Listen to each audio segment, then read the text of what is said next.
Hello everyone दोस्तों, इस video में हम लोग अपना बोर्ड एग्ज़ाम सीरीज़ 2025 को आगे बढ़ाते हुए आज एक नए प्रश्न को डिस्कस करेंगे। सवाल रहेगा, निरंकुशवाद से आप क्या समझते हैं। दोस्तों, ये सवाल 2012 में 16 में रिपीट हो चुका है, तो बहुत ज़्यादा संभावना है कि ये 2025 में भी आप लोगों को देखने को मिले। दोस्तों, पूरा वीडियो को ध्यान से देखिएगा। आपका ये जो टॉपिक है निरंकुशवाद, आपको समझ में आ जाएगा, ठीक ना।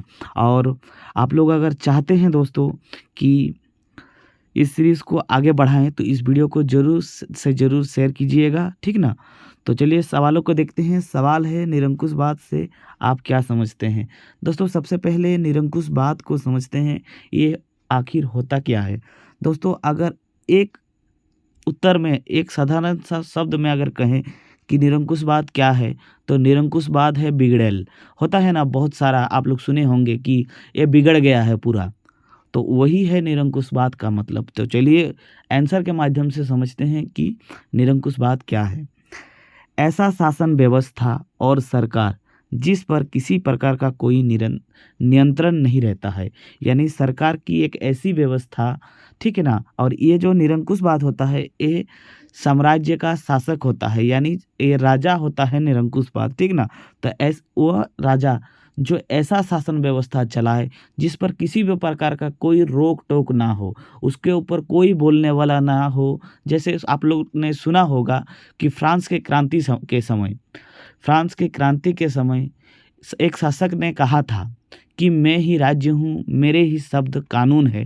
तो आप लोग को बताना है कि ये किसने कहा था। आप लोग अगर जानते हैं तो कमेंट बॉक्स में आंसर कीजिएगा।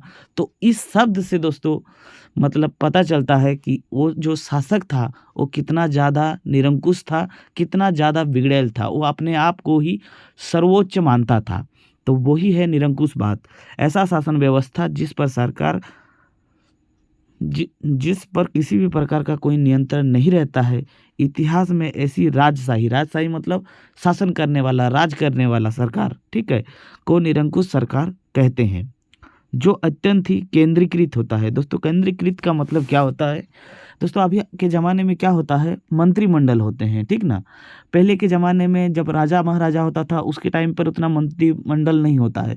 जो राजा डिसीजन ले लिया वही डिसीजन सभी प्रजा को मानना पड़ेगा। तो यही है केंद्रीकृत, ठीक है।